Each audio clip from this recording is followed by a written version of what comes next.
여기 지금 제 3전량 계약이 쭉 이렇게 나와 있잖아요. 보면 약간 이런요, 강의 노트 있죠? 강의 노트요. 페이지요. 196이요. 제 3자를 위한 계약이요. 제 3자를 위한 계약이에요. 이 제 3자를 위한 계약은요, 올해는요, 제 3자를 계약이 시험이 안 나왔죠? 작년에요. 그래서 이제 항상 2년 한 번씩 나오죠. 그런데 이것은 무조건 무슨 문제로 나오냐? 사례 문제로 나와요. 사례형이라는 것은 뭐 갑이 어쩌고 우리 어쩌고 병이 어쩌고 이렇게요. 그래서 지금부터 한번 보시면 올해 이제 제 3자 계약은요. 이렇게 이제 제 3자 계약은 되게 간단한데요. 먼저 용어 정리를 해야 돼요. 이 사람은 약속을 요구한다. 약속을 요구한다. 요약자라고 그래요. 약속에 대해서 승낙한다. 이것을 승낙, 낙약자라고 그래요. 가만히 있다가 돈 받는다. 이 사람을 수익자. 근데 어떨 때는요, 이 사람은요, 제3자라고도 하는데요. 사실 제3자라는 말보다는 그냥 수익자라는 말이 더 어울리죠. 이 수익자라고 하는 것은 뭐냐면 첫 번째요, 현존하지 않아도 돼요. 그래서 뭐냐, 태아 있죠? 그럼 태아보험도 요즘은 이제 태아보험을 물어보니까 태아가 착상됐다고 하는 것이 인정이 되잖아요. 그럼 무조건 태아보험을 들어준다고 그렇게 얘기하더라고요. 그래서 현존하지 않아도 된다. 태아보험 이렇게 되는 것이고요. 그 다음에 뭐냐면 이 갑하고 을하고 관계를 뭐라고 한다? 보상관계라고 얘기를 해요. 보상관계요. 즉 갑이 을하고요. 매매계약을 체결해요. 매매계약 체결하면 갑은 을한테 등기를 해주죠. 대신 갑이 을한테 뭐라냐? 잔금을 나한테 주지 말고 병한테 줘라 이 말이죠. 잔금을요. 그러면요, 을은요, 아무것도 모르는 병한테 돈을 줘야 되잖아요. 그것은 왜 그러냐? 갑이라는 사람한테 보상을 받기 때문이죠. 그래서요, 이 갑하고 병하고 관계 있죠? 이 갑하고 병하고 관계를 대가 관계라고 얘기하는데요. 갑은 왜 자기가 건물을 을한테 팔고 을한테 등기를 해주면서 잔금을 왜 병한테 주러 가는가 이 말이죠. 자기가 받는 것이 아니고 그것을 뭐라 한다? 대가 관계라고 얘기하는 것이죠. 이 대가 관계 있죠? 이 대가 관계 흠결이요. 대가 관계 흠결은 제3자를 위한 계약에 아무런 영향을 미치지 않는다. 그게 무슨 말이냐? 갑하고 을하고 매매계약을 했단 말이죠. 그런데 왜 갑이 을한테요? 병한테 돈을 주라겠냐? 자기가 10년 전에 돈을 1억을 빌린 것이 있단 말이죠. 그래서 오늘 돈을 갚고 싶어요. 그래서 이제 그 자기가 돈 빌린 것이 있으니까 병한테 주라고 했는데 알고 보니까요. 이게 소멸시효가 완성이 된 거예요. 소멸시효가 완성이 됐다는 말은 돈을 갚을 필요가 있다 없다? 없다 이 말이잖아요. 돈을 갚을 필요가 전혀 없는데요. 이것은요. 갑이 그걸 모르고 10년이 지난 걸 모르고 을하고 계약을 하면서 을한테 뭐라 하냐? 병한테 돈을 주라 이렇게 했단 말이죠. 그러면 갑과 병 간에 돈 빌린 것이 소멸시효가 완성돼서 권리가 소멸했다 이 말이죠.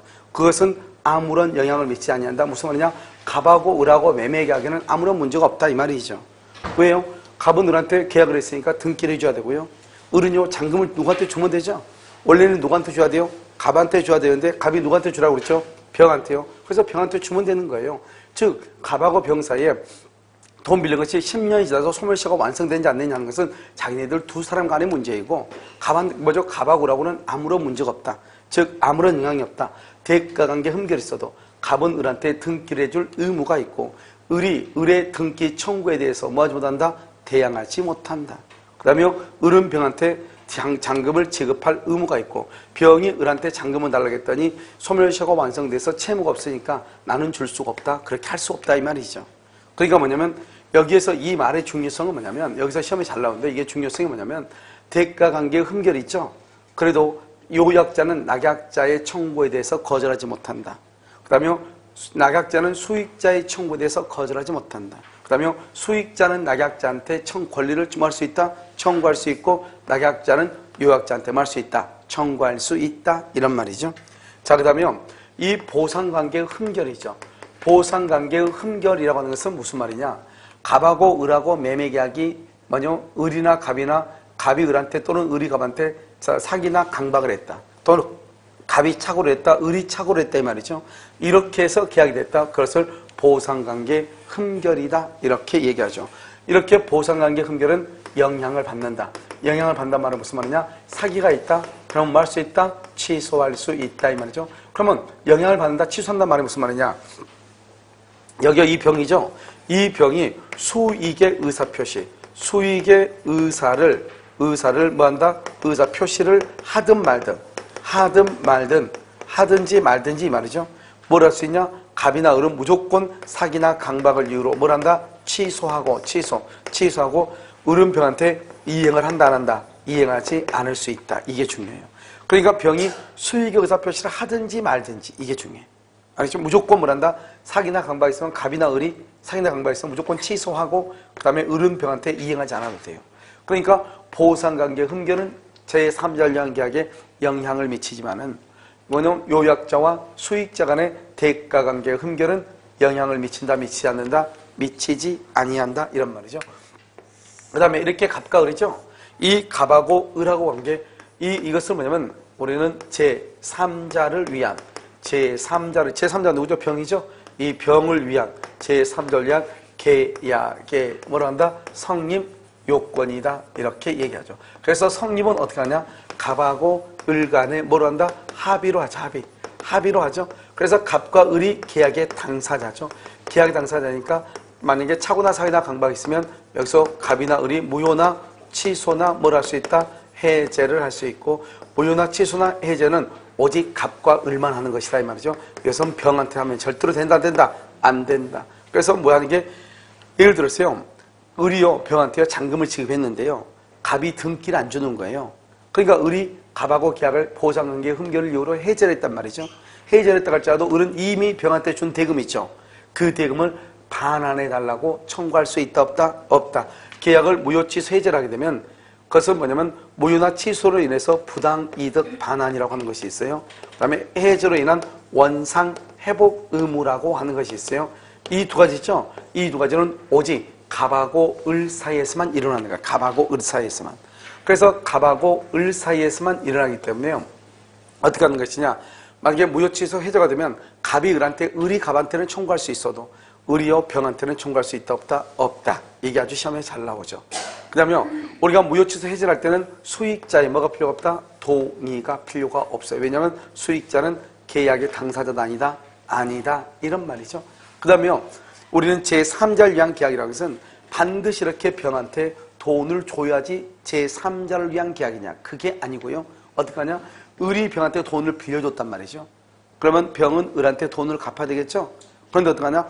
갑이 을한테 뭐라냐면 내가 등기를 해줄 테니까 너 병한테 돈 받지 마라 이 말이죠. 내가 나한테 등기해 줄게. 너 돈 받지 마. 이렇게. 그럼 어떻게 돼요? 그러면은 이 병 입장에서는 자기가 돈을 빌렸는데 돈을 갚지 않죠. 갚지 않으니까 이익이다 손해다. 이익이죠. 이익이죠. 그러니까 이것도 제3자를 위한 계약이다. 즉 일방이 제3자에 대해서 가지고 있는 채권을 포기하는 것. 포기. 그것도 제3자를 위한 계약이다. 이렇게 얘기를 하는 것이죠. 그 다음에 또 여기서 이제 또 우리가 뭘 보냐면요. 병존적 채무인수라고 하는 것이 있어요. 병존적 채무인수요. 그럼요, 병존적 채무인수라고 하는 것이 뭐죠? 여기서 이제 갑이라고 하는 사람이요. 여기 의뢰한 사람한테 돈 1억 원을 빌려주죠. 그럼 이 사람을 뭐란다? 채무자라고 얘기하는 거잖아요. 그런데요, 이 병이라는 사람이 뭐냐면 자기도 을하고 더불어서 이 돈 1억을 갚겠다 이 말, 책임으로, 공동 책임으로. 그럼 어떻게 채무자가 한 명이요, 두 명이요? 두 명이죠. 그래서 채무자가 두 명으로 됐죠. 병존하죠. 그러니까 갑 입장에서는요, 을이 만약에 돈이 없다. 그래도 누구한테 돈을 받을 기회가 있죠. 병한테 돈을 받을 기회가 있죠. 그러니까 갑의 입장에서는 이익이다 손이다? 이익이죠. 그래서 이것은 제3자를 위한 계약이 되는 것이에요. 그런데 문제는 뭐냐면 면책적 채무인수라고 하는 것이 있어요. 이 면책적 채무인수라고 하는 것은 뭐를 얘기하냐면 이런 것이죠. 갑이 있고 여기 을이 있으면요. 이 을이 채무자잖아요. 채무자인데 이 을은 더 이상 책임을 지지 않고 1억을 빌려줬죠. 그 다음에 병이 새로운 채무자가 되겠다는 거예요. 그러니까요, 을의 책임이 없어지죠.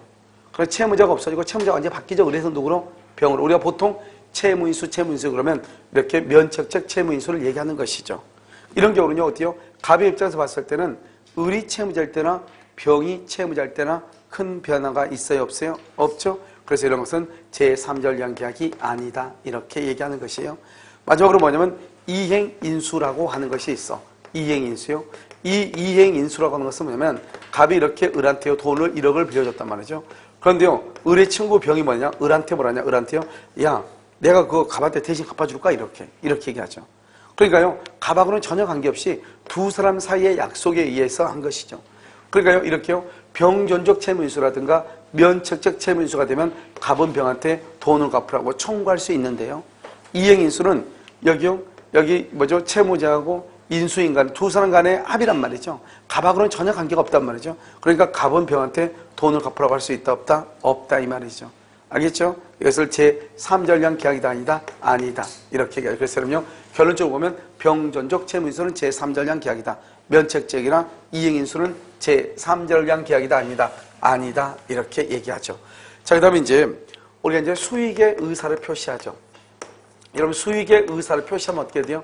이 수익의 의사를 표시하게 되면 제3자의 권리가 발생을 하죠. 그래서 제3자의 권리 발생 요건이다. 이렇게 발생.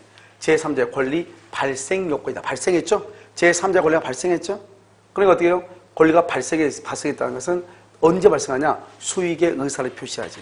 그러면 수익의 의사를 표시로 누가 하냐? 병이 누구한테? 을에게 하죠. 병이 을에게. 그러면 제3자의 권리가 발생하죠? 그럼 어떻게 한다? 병은요, 직접 누구한테요? 을에게 청구하죠. 돈 달라고. 청구했는데 을이 돈을 안 주죠? 우리 이것을 채무불이행이라고 얘기하죠. 채무불이행이 있으면 계약을 해제하고 손해배상을 청구해야 되잖아요. 그런데 병은 계약을 해제를 못해요. 누가 한다? 갑이 계약의 해제를 하고 손해배상은 병이 손해배상을 청구하는 거예요. 만약에 갑이 잘못한다? 그럼 누가 해제한다? 을이 잘못한다? 누가 해제한다? 갑이 해제를 하는 것이에요. 무슨 말인지 알겠죠? 그래서 이것이 이제 첫 번째 차이가 있는 것이고요. 그 다음에 이제 두 번째로 보면 우리가 이제 이렇게 수익의 의사를 이렇게 표시를 했잖아요. 그러면 이 수익의 의사 표시한 것이 뭐냐? 이것을 형성권이라고 얘기하는 것이고요. 이것을 뭐라고 한다? 일방적 의사 표시죠. 일방적이요. 의사 표시 이렇게요.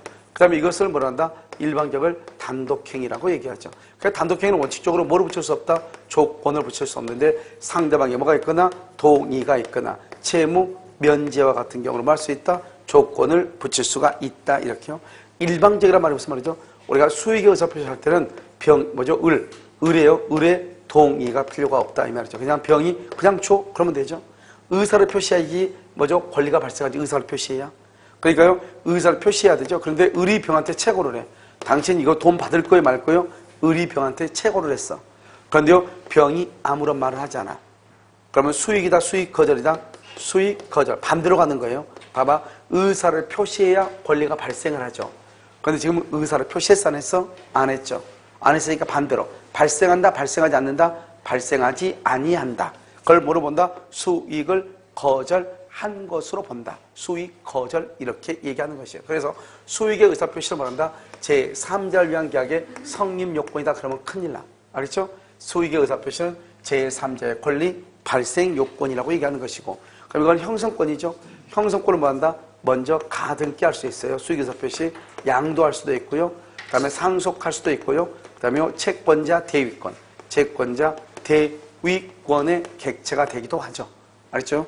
그래서 여러분요, 특히 여기서는 중요한 것이 수익을 거절한 것으로 본다. 그 다음에 여기서는요, 수익의 의사표시는 권리의 발생이지 성립 요건이 아니다. 그 다음에 여기에서는요, 특히 을이 채무불이행을 한다. 그럴 때 어떨 것인가? 해제는 갑이 하고 손해배상만 누가 한다? 병이 한다. 이 말이 중요하죠. 이것을 수익의 의사표시다. 이렇게요. 그런데 수익의 의사표시가 있고 난 후에요. 그러면 제3자한테 권리가 뭐랬다? 발생했잖아요. 권리가 발생하고 난 다음에는요, 갑과 을 간의 합의죠. 갑하고 을 간의 합의 이렇게 됐죠. 이 갑이라는 사람과 을이라는 사람의 합의로 수익 내용을 말할 수 없다. 변경할 수 있다 없다. 변경할 수가 없다 이 말이죠. 알겠죠? 그래서 수익 내용을 변경을 못해요. 만약에 변경하고 싶으면 어떻게 해야 돼요? 미리 뭐 할 수 있다? 변경할 수 있는 변경권을 뭘 했거나 유보했거나 그 다음에 제3자에 뭐가 있거나 동의가 있으면 가능하죠. 알겠죠? 그래서 이것을 얘기하는 것이죠. 그래서 우리 뭐란다? 제3자를 위한 계약이다. 이렇게 얘기를 해요. 그러니까 우리가요, 그러면 제3자를 위한 계약이라는 것은 뭐냐면, 일단 갑하고 을을 보상관계라고 하고, 갑하고 병을 대가관계라고 하죠. 그러니까 보상관계 흠결은 제3자를 위한 계약에 영향을 미치지 않지만, 대가관계 흠결은 제3자를 위한 계약에 영향을 미친다. 특히 대가관계가 잘 나오는데, 요약자와 수익자 간 이 말이죠. 여기서 흠결이 있다. 그러면 어떻게 되느냐? 여전히요, 요약자는 낙약자의 청구에 대해서 거절하지 못하고 낙약자는 소익자의 청구에 대해서 거절하지 못한다. 일단 어떻게 했냐? 갑이 을한테 등기를 해줘야 을이 병한테 잔금을 줄 거 아니에요? 이 두 가지는 무슨 관계다? 동시이행이죠. 그러면 을은요, 언제 병한테 잔금을 주느냐? 갑이 등기를 줬을 때죠. 그럼 어떻게 한다? 이 낙약자인 을은요, 뭐냐면 보상관계죠. 갑하고 을을 보상관계죠. 보상관계에서 발생한 채권, 발생한 항변권을 가지고 수익자에게 말할 수 있다. 항변할 수 있다. 무슨 말이냐? 갑이 을한테 등기를 해줘야 을이 병한테 뭐를 한다? 잔금을 지급한다 이 말이죠. 다른 말로 보상관계를 뭐라고 한다? 제3자를 위한 계약의 성립요건이죠. 그래서 제3자를 위한 계약의 성립요건에서 발생한 항변권을 가지고 을은 수익자에게 말할 수 있다. 항변할 수 있다. 이렇게. 알겠죠? 그 다음에 우리가 제3자를 위한 계약은 을이 병에게 가지고 있는 채권을 포기하는 것 또는요 병존적 채무인수도 제3자를 위한 계약이고 그 다음에 이행인수라든가 면책적 채무인수는 제3자를 위한 계약이다 아니다? 아니다 이 말이고 또 여기서 중요하죠. 우리가 수익의 의사표시를 병이 하든지 말든지 갑이나 을 사이에 흠결이 있으면 사기나 강박이 있으면 언제든지 말 수 있다? 취소할 수 있다 이런 말이죠. 그 다음에 갑하고 을을 제3자의 계약의 성립요건이니까 계약의 당사자는 누구다? 갑과 을이다. 그러니까 무효 취소 해지도 누가 한다? 갑과 을이다. 그 다음에 원상회복이라든가 이런 것도 누가 한다? 갑과 을이다. 병한테 하면 된다 안 된다? 안 된다. 그 다음에 수익의 의사표시는 형성권 일방적 의사표시다. 의사를 표시해야 된다. 의사표시. 그래서 만약에 을이 병한테 채고를 했는데 채고를 했는데 아무런 말이 없다. 수익이다. 수익 거절이다. 수익을 거절한 것으로 본다. 수익을 거절. 알겠죠? 그 다음에 특히 여기서 을의 채무불행이 있다. 그러면 해제는 누가 한다? 요약자가 하지만 손해배상은 누가 할 수 있다? 수익자가 할 수 있다. 그 다음에 여기 마지막으로요. 수익 내용, 수익의 의사표시하고 난 후에는 수익의 내용을 변경할 수가 있다 없다? 없다. 그래서 수익의 내용을 변경하지 못한다. 만약에 변경하려면 뭘 해야 돼요? 미리서 변경할 수 있는 권리를 뭘 했거나 유보했거나 제3자가 거기에 대해서 뭘 해야 돼? 동의를 해야 알죠? 변경할 수가 있다 이런 말이죠. 무슨 말인지 아시겠죠? 자 거기까지요. 여기까지 뭐냐면 제3자를 위한 계약이다 이렇게 얘기를 하죠. 자 그 다음에요. 여러분 특히 강의 노트에 보면 강의 노트 198페이지 한번 봐봐. 강의 노트 198페이지에 보면 여러분 거기에 뭐라 나왔죠? 의사표시 말을 해야 된다 이렇게 돼 있나요? 여러분 그렇게 되어 있어요? 거기 보면 형성권 그래서 해제권하고 추인권하고 예약관계권하고 수익의사표시 이 네 가지예요. 이 네 가지가 아주 중요하단 말이죠. 그럼 이 네 가지는요. 해제권을 행사했는데 확답이 없다. 그럼 반대로 가. 해제하라고 했는데 아무 말이 없죠. 그러면 해제하려면 의사를 표시해야 된다 이 말이죠. 그런데 아무런 말이 없죠. 해제권은 뭐가 된다? 소멸해. 추인한다 아무 말이 없어. 추인을 뭔 걸로 봐? 거절. 예약관계권 아무 말이 없어. 예약은 효력을 잃는다. 수익의 의사표시 아무 말이 없어. 수익을 뭔 것으로 본다? 거절한 것으로 본다. 정반대로 간다. 이렇게 보시면 돼요. 아시겠죠? 자, 그러면 여러분요, 동시이행 항변권 한번 봐요. 우리가 여러분 이제 동시이행 항변권이라고 하는 것이 무엇인가? 자, 이거 이제 본단 말이죠. 자, 동시 항변권은 봐요. 이렇게 갑이 있고 여기 을이 있죠. 갑하고 을하고 2월 1일 계약을 하죠. 그러면 갑은 을한테 뭘 한다? 여기서 등기를 주죠. 을은 갑한테 뭘 한다? 잔금을 이렇게 주죠. 이것을 뭘 한다? 동시이행 관계다. 이렇게 하고요. 그럼 동시이행이라는 것은 그건 위법하지 않아요. 위법성이 없다는 말의 뜻이 뭐냐? 우리가 형법에서 사람을 살인을 해도 위법하지 않는 경우가 있죠. 어느 경우죠? 정당방위일 때 그러죠. 그럼요, 우리가 민법에서요, 내가 뭔가 잔금을 줘야 되는데 잔금을 주지 않아도 위법하지 않는 경우가 있어. 그것은 동시이행 항변권이 있을 때 그런 것이에요. 그러니까요, 위법성이 없으니까요, 어떡하냐? 없다는 것은 다른 말로 채무 불행이 아니고요.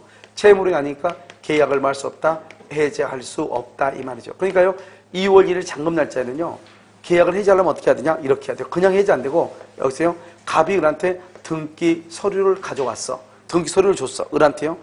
그러면 을은 갑한테 뭘 해야 돼요? 잔금을 지급을 해야 되겠죠? 잔금을 지급을 해야 되는데 이 사람이 뭐가 없다? 잔금이 없다 이 말이에요. 잔금이 없다. 잔금이 없어요. 갑은 을한테요, 등기를 해줘, 등기 서류 줬는데 그러면 이것을 뭐란다? 이것을 그러면 이제부터 위법하게 되죠. 위법하니까 뭐가 된다? 채무 불이행이 되죠. 채무 불이행이니까 계약을 할 수 있다? 해제할 수 있죠. 그래서 잔금이 없다. 이것을 다른 말로 뭐라 한다? 항변권이 없다. 이 말. 잔금을 줘야 돼도 못 주니까. 항변권이 없다. 그러면 뭐가 된다? 채무 불행이 된다. 채무 불행이니까 갑은 을한테 계약을 말 수 있다. 해제할 수 있는 것이에요. 그런데요, 만약에 갑이 을한테요, 등기 서류를 제공하지 않는다. 이 말이죠. 그럼 어떻게 돼요? 을도 갑한테 잔금을 지급한다, 안 한다? 잔금을 지급하지 않죠? 잔금 지급을 말 수 있다. 거절하죠. 거절하는 것을 말한다. 항변권이다. 이 말이죠. 언제까지 거절하냐? 등기 서류를 가지고 올 때까지 거절을 해. 등기 서류를 가지고 올 때까지. 그런데 항변권이 있다? 그러면 잔금 날짜 잔금을 주지 않아도 채무 불행이다, 아니다? 아니다. 왜 아니냐? 내가 잔금을 주고 싶어도 갑이 등기 서류를 안 주니까 내가 잔금을 못 주고 있다, 이 말이죠. 그러니까 내가 잘못이 있다, 없다? 없죠.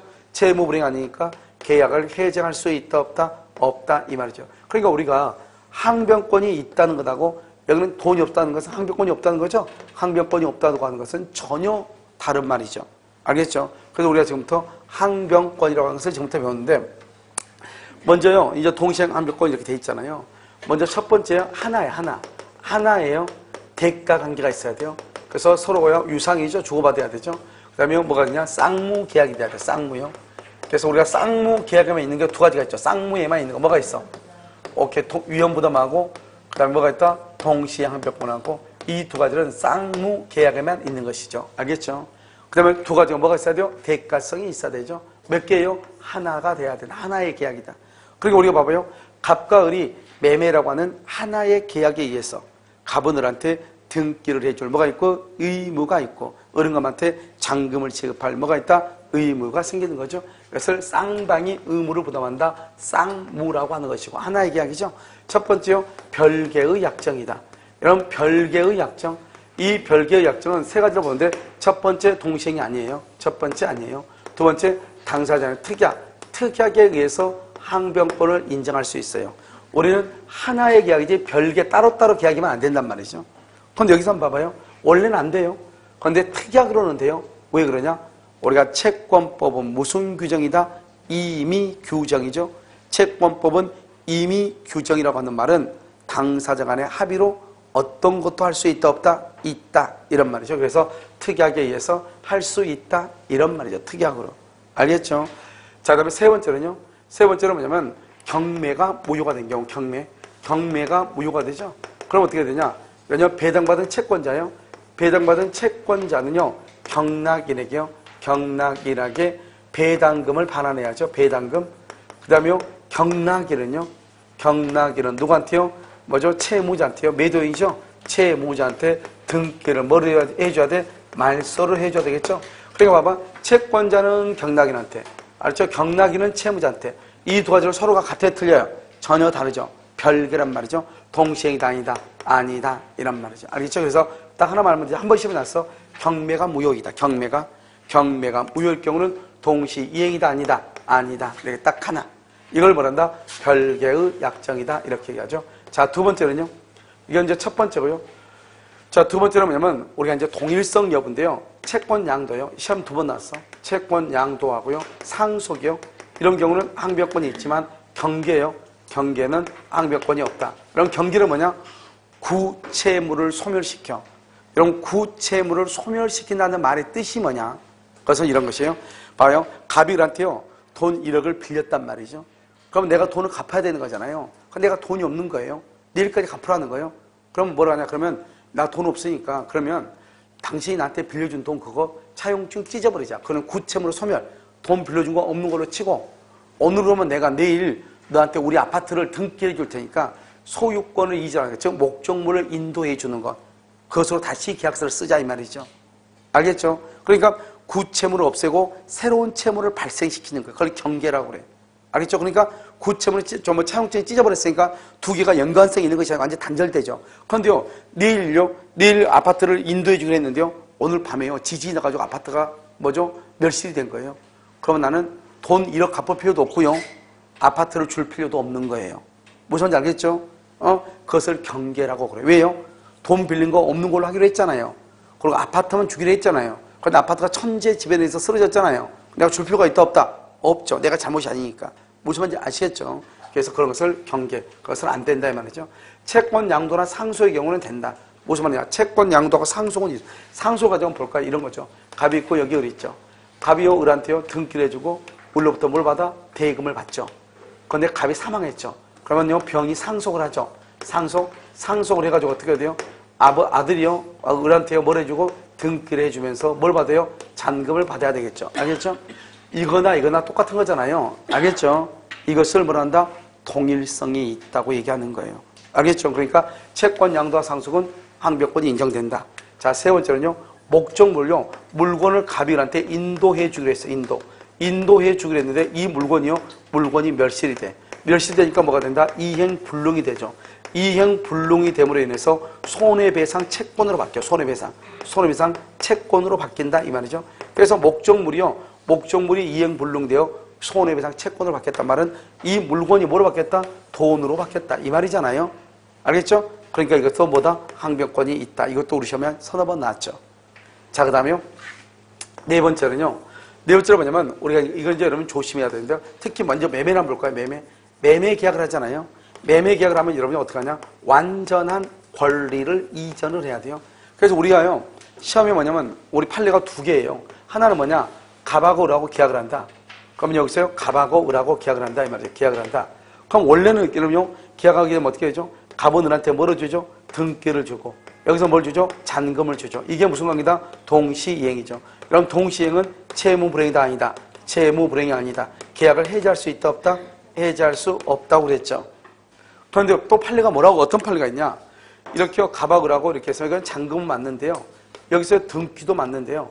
여기서 뭐냐 판례가 목적물의 인도까지도 등기만 해주면 되는 거죠. 인도까지도 잔금하고 동시행이다. 또 이런 판례도 있어. 판례가 두 가지예요. 그러니까 판례가 두 가지가 이러면 어떻게 하면 되냐? 만약에 예를 들어서요. 갑과 을이 매매계약을 체결했다. 그러면 갑의 을에 대한 등기 의무뿐만 아니라 목적물의 인도 의무도 무슨 관계다? 동시이행이다. 이런 말이 나올 수 있단 말이죠. 무슨 말 알겠죠? 그러니까 이 두 가지는 무슨 관계다? 동시이행이다. 이런 말이죠. 여기는 뭐다? 동시이행이다. 똑같죠? 그러니까 둘 다 똑같아. 그러니까 이런 판례가 하나 있고 판례가 동시이행이라고 인도까지도 동시이행 이런 판례도 있고 둘 다 똑같이 맞는 말이다 이 말이죠. 그런데요. 이 만약에 매수인이 부가가치세 이런 부가세란 말 들어봤죠? 부가가치세요. 가치세하고 양도소득세하고요. 알겠죠? 이렇게요. 이 두 가지가 이렇게 있다 이 말이죠. 그래서 부가가치세하고 양도소득세하고 이 두 가지요. 그럼 어떻게 되죠? 잔금 플러스 부가가치세, 잔금 플러스 양도소득세가 등기하고 무슨 관계다? 동시이행이다 이 말이죠. 그러니까 만약에 이 매수인이 부가세를 자기가 부담하기로 했어. 그럼 부가세를 원래는 누가 부담한다? 매도인인데 매수인이 부담하기로 했다 이 말이죠. 이것은 매수인이 이 물건을 사고 싶다 이런 뜻이잖아요. 그러니까 결국 뭐다? 공익이다 사익이다? 사익이죠. 103조 위반이다 아니다? 아니다. 가능하다 이 말이죠. 그런데 만약에 이 건물에 저당권이나 근저당권이 있고 압류나 가압류가 있고 그 다음에 여기요 가처분 등기가 있다. 그럼 어떻게 되죠? 이렇게 있다 이렇게 저당권, 근저당권, 압류, 가압류, 가처분 등기가 있다. 그럼 어떻게 돼요? 그러면 이런 것들은 뭐라고? 이런 것들은 뭐 말소 플러스 뭐가? 등기가 잔금하고 무슨 관계다? 동시이행이다 이 말이죠. 그래서 저당권, 근저당권, 압류, 가압류, 그 다음에 가처분 등기가 잔금하고 무슨 관계다? 동시이행이다 이 말이죠. 동시이행. 무슨 말인지 알겠죠? 동시이행 관계다. 그래서 이걸 먼저 알아야 되는데요. 그럼 동시이행이란 말은 봐봐 이런 말이 나오죠. 갑하고 을하고 계약을 했는데 갑의 건물에 가압류 등기가 있다. 그러면 을은 가압류 등기가 있음을 이유로 계약을 해제할 수 있다. OX, X다 이 말이죠. 가압류 등기가 있어도 해제하면 안 돼. 해제 못 한다니까. 어떻게 하면 돼요? 을은요. 가압류 등기를 말소할 때까지 잔금의 지급을 뭐 하면 된다? 거절하면 된다 이 말이죠. 거절. 알겠죠? 그래서 해제할 수 없다 이 말이죠. 여기는요 뭐냐면 먼저 봐봐. 채권을 담보할 목적으로 채권을 담보하기 위해서 여기서 저당권 등기를 했다. 또는요 소유권 이전 등기를 했다. 또는요 등기를 했다 이 말이죠. 이런 경우 이렇게 했을 때 이 가등기를 받는 거 이것을 말소하는 것하고 여기서 채권을 받는 거하고 변제하는 것하고 동시행인가? 아니다 이 말이죠. 왜냐면 우리가 채권을 담보한다는 말이 나오죠. 그럼 뭐다? 돈을 빌려주면서 혹시나 돈을 못 받을까봐 불안해서 뭘 한다? 저당을 잡는다. 이런 말이잖아요. 그러니까 어떻게 돼요? 이 돈을 빌려준 게 이것을 주된 권리라고 얘기하고 이런 것들을 다 뭐라고 한다? 이런 것들을 종된 권리라고 얘기하는 거죠. 돈을 빌려주면서 가등기 하는 것을 가등기 담보, 그 다음에 돈을 빌려주면서 소유권 이전 등기라는 것을 뭐란다? 양도 담보라고 얘기하는 것이죠. 그러니까요, 우리가 돈을 빌려주면서 저당을 잡는 거기 때문에요, 먼저 돈을 먼저 변제해, 먼저. 그러고 나서 나중에 등기를 말소하면 돼. 그래서 우리가 저당권에서 뭘 배우죠?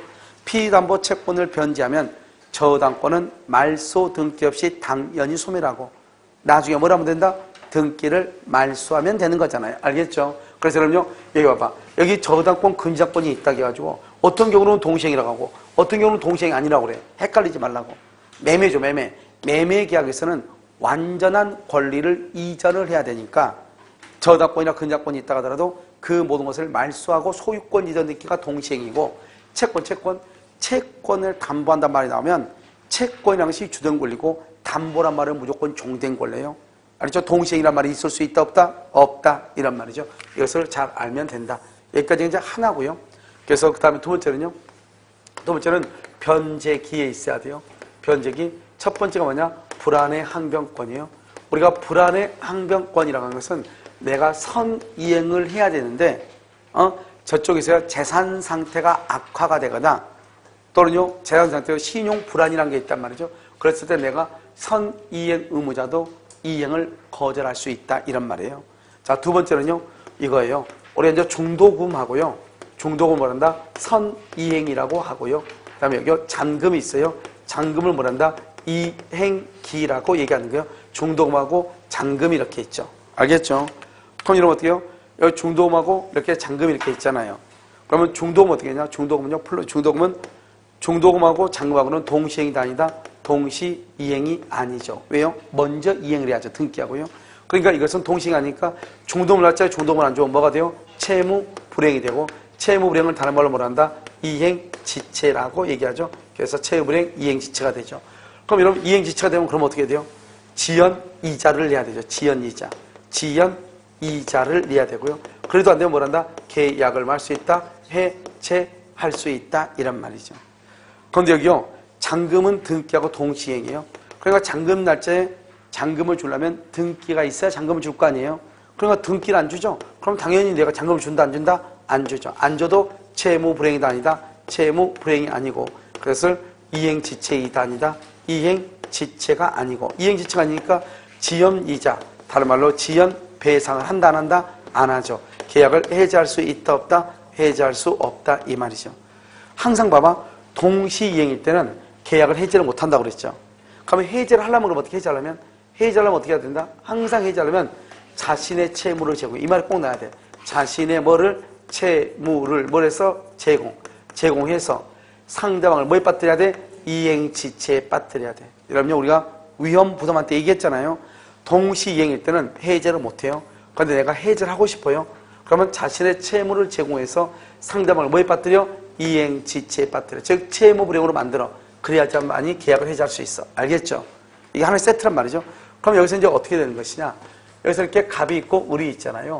여기 2월 1일 중도금이죠. 중도금이 얼마다? 1억이고요. 여기가 4월 1일이 뭐다? 잔금이죠. 잔금이 1억을 주기로 했는데 이 을이요 중도금 날짜에 중도금을 안 주는 거예요. 안 주면 뭐다? 그건 채무불행이에요. 그러면 이행지체 지연 이자를 내야 돼요. 그 다음에 계약을 해지할 수 있어. 갑은요. 그런데 갑이 어떻게 하다가 해제를 하지 않고 잔금 날짜가 됐다 이 말이에요.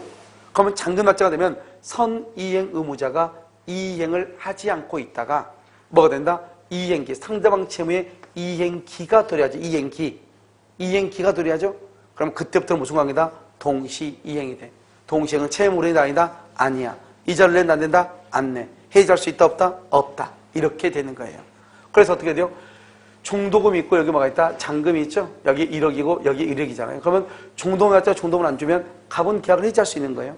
해지하지 않고 있다가 잔금 날짜가 돼버려. 그럼 어떻게 되냐? 잔금 날짜가 돼. 그럼 어떻게 되냐? 그러면 여기서부터 이제 중도금이 선이행인데 잔금 날짜가 되죠? 그러면 이행기가 도래하죠. 이행기. 알겠죠? 그럼 이행기가 딱 도래하죠? 그러면 이때부터 무슨 관계다? 동시이행이에요. 더 이상 채무불행이 아닌 거예요. 그럼 그럼 어디까지만 채무불이행이냐? 잔금 날짜까지만 채무불이행이에요. 그럼 잔금 날짜 이후는 채무불이행이다 아니다? 아니다. 이자를 낸다 안 낸다? 이자를 내지 않아도 돼요. 그럼 어디까지만 이자를 낸다? 여기까지만 이자를 내. 그럼 어디요? 중도금 1억 플러스 중도금 지급일 다음 날이야. 2월 2일. 2월 1일부터 4월 1일. 4월 1일까지 이자 플러스 잔금. 이 모든 것하고 등기가 무슨 관계다? 동시이행이 되는 거예요. 알겠죠? 그럼 여기에서 이 말은 다 중요하죠. 다 중요한데 여기서 이제 우리가 한 가지 봐야 될 게 뭐냐면 이런 말이 나와. 선이행 의무자가 이행을 하지 않고 있다가 상대방 채무의 이행기 또는 변제기가 도래한다 이 말이죠. 그러면 그때부터 무슨 관계다? 동시이행이고 그 다음에 이자를 낸다 안 낸다? 안 내고 해지할 수 있다 없다? 없다. 다른 말로 우리가 채권에서는 해제를 못한다고 하지만 물권법에 가면은 경매를 청구할 수 없다 이렇게 얘기해. 알겠죠? 뭘 할 수 없다? 경매를 청구할 수가 없다 이런 말이죠. 그래서 이것이 이제 동시이행이다 이런 말이에요. 무슨 말인지 아시겠죠? 그래서 여러분 봐봐요. 그러면 동시이행이란 말은 그 자체로 당연히 동시라는 말은 그 자체로 당연하게 채무불이행 이행지체가 아니에요. 당연히 자신의 채무를 제공하지 않아도 채무불이행이 아니에요. 자신의 채무를 제공한다는 것은 상대방을 뭐에 빠뜨리기 위해서? 이행지체에 빠뜨리기 위한 거잖아요. 그런데 동시행은 이행지체가 아니잖아요. 그러니까 자신의 채무를 제공할 필요가 있다 없다? 없다. 그래서 여러분 뭐라고 나오냐? 동시이행관계에 있으면 자신의 채무를 제공하지 않더라도 당연히 채무불이행이 아니다 이렇게. 무슨 말인지 알겠죠? 그 다음에 당연이란 말은 항변권을 행사하지 않아도 이 말이죠. 됐죠 지금? 그 다음에 또 한 가지 뭐냐면 동시행관계에 있으면 당연히 자동채권. 그럼요 자동채권으로 뭘 못한다? 상계하지 못하고 수동채권으로 뭐 할 수 있다? 상계할 수 있다 이런 말이죠. 그래서 자동채권으로 상계하지 못하고 수동채권으로 상계할 수 있다 이런 말이에요. 무슨 말인지 알겠죠? 그러면요 우리가 딱 한 번만 해. 자동채권 수동채권. 여기요 갑이라고 하는 사람이 을이라는 사람한테요 1억을 빌려줘요. 이 사람을 한다? 채권이라고 하고 이 사람을 채무다 이렇게 얘기하죠. 을이 그런데 갑한테요 옛날에 작년에요 돈 받을 게 6천만 원 있었어. 외상대금이 6천이 있었어. 그럼 이것을 뭐란다? 채권이라고 하고 여기서 뭐란다? 채무라고 하죠. 그럼 우리가 이제 그러면요 갑은 을한테 채권이 있으면서 동시에 채무가 있죠. 을은 갑한테 채권이 있으면서 채무가 있죠. 그럼 원칙은 어떻게 해야 되죠? 을은 갑한테 1억 갚고 6천만 원 받아야 되죠. 갑은 1억을 받으면서 6천을 갚아야 되겠죠. 그럼 너무나요 비효율적이잖아요. 그러니까 우리가 상계라고 하는 것은 서로 상자에서 서로 계산한다. 퉁친다 이 말이잖아요. 그럼 퉁치니까 어떻게 돼요? 퉁치니까 그냥 갑은 을한테 얼마만 받으면 돼? 4천. 을은 갑한테 얼마만 갚으면 돼? 4천. 그걸 상계라고 한단 말이죠. 그런데 우리가 상계하고 면제가 있죠. 면제는 누가 하는 거죠? 채권자가 하죠. 상계는 누가 한다? 채무자의 입장에서 해. 면제는 누가 해? 채권자가 해. 상계는 누가 해? 채무자 입장에서 상계하자. 퉁치자고 얘기한단 말이죠. 그럼 만약에 예를 들어서 을이 만약에 상계한다 해봐. 을을 만약에 이 사람 상계하자. 이 사람 주장하면 이것을 상계권자라고 하고 알겠죠? 그 다음에 그러면 이 채무를 뭐라 한다? 채무를 뭐라 하냐? 이것을 수동채권이라고 얘기를 해요. 채권을 뭐라 한다? 이것을 그냥 자동채권이라고 얘기해요. 아무 말도 아니죠. 그러니까 우리는 그냥 퉁치면 되는데 받을 돈하고 갚을 돈하고 받을 돈을 상계하는 사람의 입장에서 자기가 받을 돈은 자동채권, 자기가 갚을 돈을 뭐라 한다? 수동채권이라고 얘기해. 만약에 여기서요 갑이라는 사람이 만약에 상계할 수 있잖아요. 이 사람이 만약에 상계하자고 해봐. 그럼 이 사람도 상계하자고 할 수 있죠. 이 사람은 채무자의 입장에서 상계한다 이 말이죠. 이 사람은요 채무자의 입장에서 상계한다 이 말이죠. 그럼 이거 채무를 뭐라 한다? 무슨 채권을 한다? 수동채권. 채권을 뭐라 한다? 자동채권. 이렇게 얘기하는 거예요. 아무 말도 아니에요. 그러니까 이건 이 정도만 여러분 앞으로요 평생 동안요 들어볼 수 없는 말이에요. 그러니까 진짜 신경 쓰지 말고 그냥 자동채권을 뭐하지 못한다? 상계. 자상하지 못하고 수동채권은 상계. 수상할 수는 뭐하다? 있다. 수상이 뭐예요? 수상. 상 받는 거. 할 수 있어 없어? 있다. 이 말이죠. 이것을 얘기하는 것이죠. 자동채권, 수동채권. 그 다음에요. 이제 세 번째가 뭐냐면 채권자 지체예요. 채권자라고 하는 것을 채권자는 수령한다고 그래. 그래서 수령지체, 채권자 지체라고 얘기해요. 무슨 말이냐? 이렇게 갑이라는 사람이 을하고 있으면 잔금 날짜가 2월 1일 있죠. 그러면 갑은 을한테 등기 서류를 주죠. 등기 서류. 그런데 을이요 잔금이 없는 거예요. 잔금이 없어. 그러면 이 등기 서류를 수령할 수 있어요, 없어요? 받을 수 있어, 없어? 없죠, 없죠? 이것을 뭐란다? 수령지체라고 얘기하는 거예요. 채권자. 그러니까 이 사람이요, 등기에 대해서, 이 사람이 등기를 주니까 채무자죠. 이 사람은 등기를 받으니까 채권자죠. 채권자가 자기가 그럼 어떻게 해요? 두 개가 동시행이니까 잔금을 주면서 등기소를 받아야 되는데 자기가 잔금이 없는 거예요. 그러니까 등기소를 받을래 받을 수가 없는 거예요. 그것을 뭐란다? 채권자가 받을 수 없는 거죠. 수령하지 못하는 거죠. 채권자 지체, 수령지체라고 얘기하는 거예요. 이렇게 채권자 지체, 수령지체일 때 갑일한테 이행제공을 계속하느냐, 계속하느냐, 한 번 이행을 제공했느냐 이 말이죠. 그래서 이행제공 계속했다. 그러면 항변권이 뭐가 된다? 소멸하는 거예요. 소멸. 항변권이 없다. 한번 봐봐 저기요. 항변권이 없으면 어떻게 돼요? 항변권이 없다. 그럼 뭐가 된다? 채무불이행이 되죠. 채무불이행 이행지체죠. 그러니까 지연이자를 해야 되죠. 지연이자 계약을 말 수 있다. 해제할 수가 있잖아요. 그런데요, 한 번만 이행제공한다. 한 번만. 그러면 항변권이 뭔다? 존속을 해. 소멸하지 않고 존속을 해. 그러면 채무불이행이 아니죠. 지연이자 안 내죠. 해제할 수 있다, 없다? 없다. 이렇게 차이가 있단 말이죠. 그러니까 여러분 항상 채권자 지체일 때 이행제공을 계속하면 항변권이 소멸하지만 한 번 이행제공하면 항변권을 뭐 한다? 존속한다. 소멸한다, 안 한다? 안 한다. 그럼 이행제공을 계속이라는 게 뭐냐? 갑일한테 등기소를 딱 가지고 갔단 말이죠. 그런데 을이 돈이 없다고 한단 말이죠. 그러나 내가 알았어 그럼 나 간다 하고 그냥 아무 말도 않고 그냥 등기소를 가지고 집으로 가버려. 그것을 한 번만 이행을 제공했다 이렇게. 그러면 그날만 이행지체. 그 다음날부터는 항변권이 있어 없어? 있어. 이행지체이다 아니다? 아니다 이 말이죠. 그런데요, 갑일한테 돈 달라고 등기소를 가져왔어. 근데 을이 돈이 없대. 그러니까 갑이 뭐라냐? 아 그래?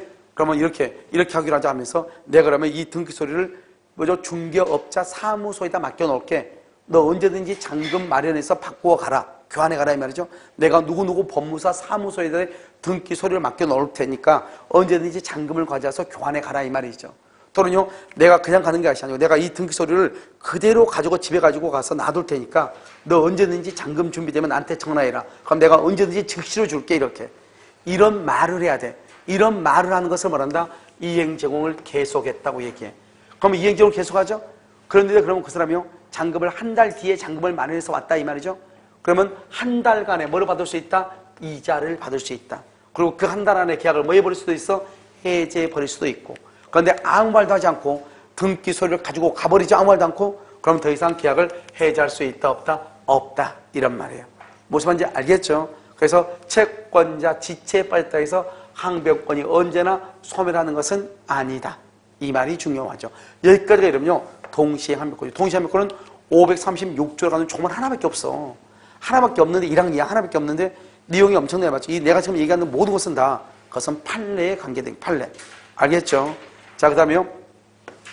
여기 보면 첫 번째요. 판례가 보면 무효 취소 해제. 우리가 이제 여러분요, 무효하고 취소하고 해제가 되는 경우가 있고요. 그 다음에 두 번째요. 임대차가 있어요. 임대차요.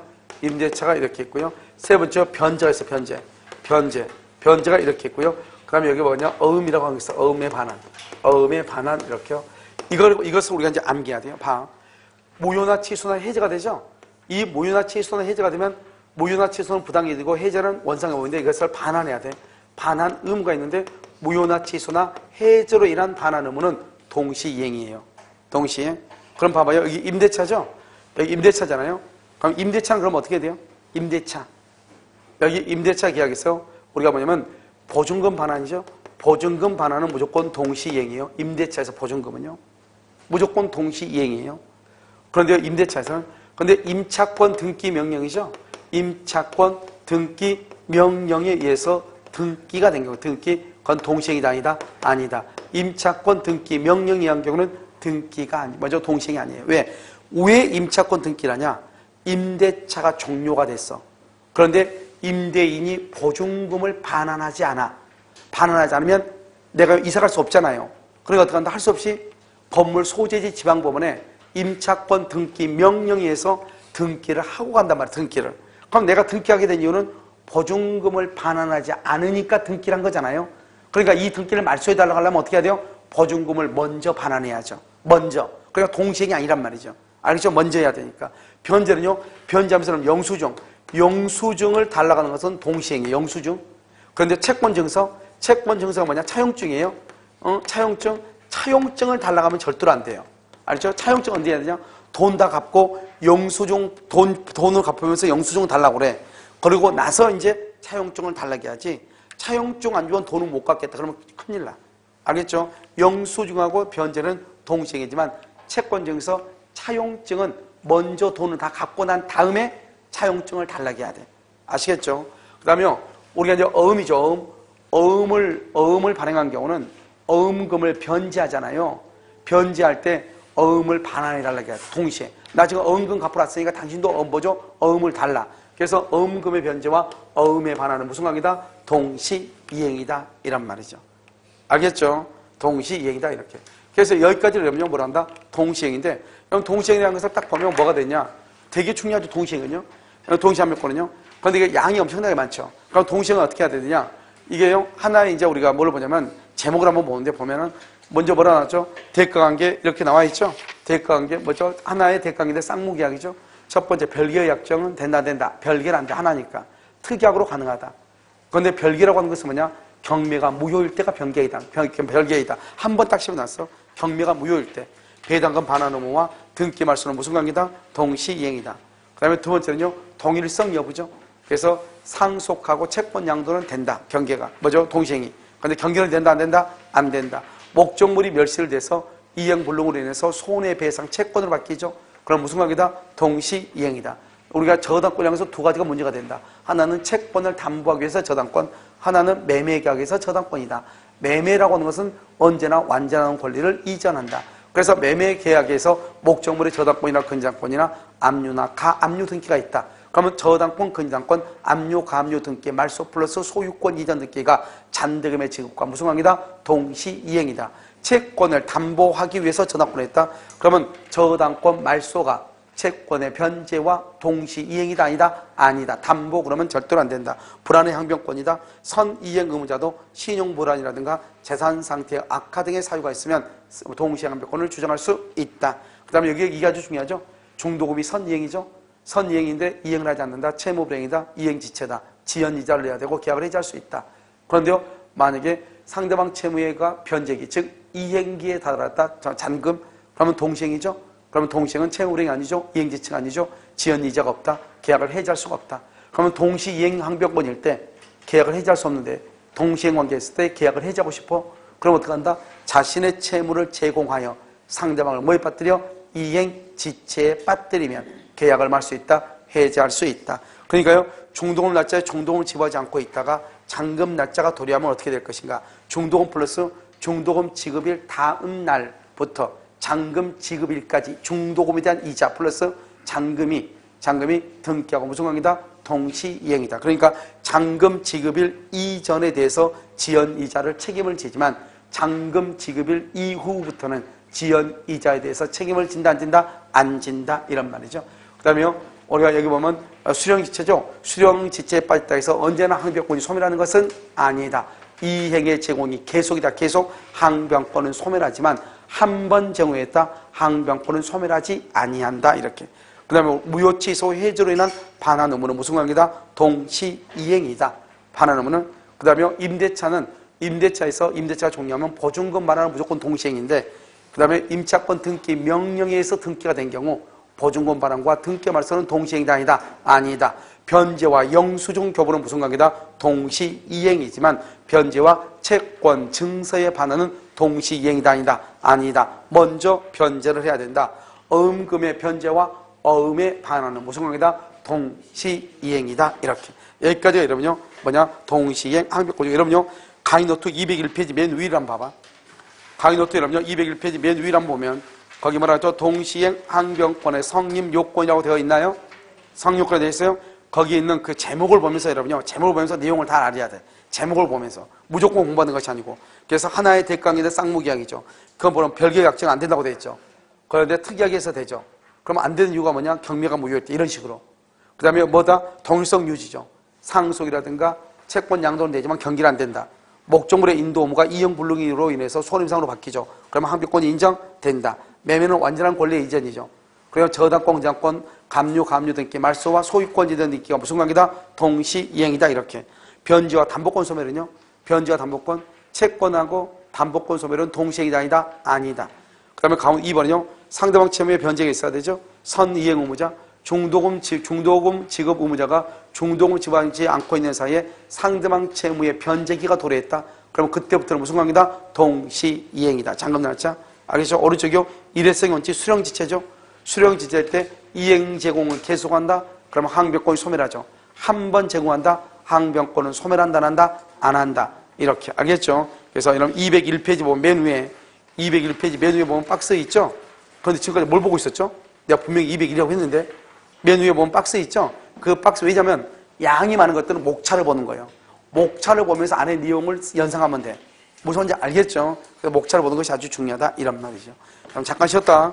어디를 보시면 채권법 있죠? 채권법에 페이지 209페이지가 나와 있는데요. 채권법 한번 보도록 그렇게 하겠습니다. 잠깐 쉬도록 그렇게 하겠습니다.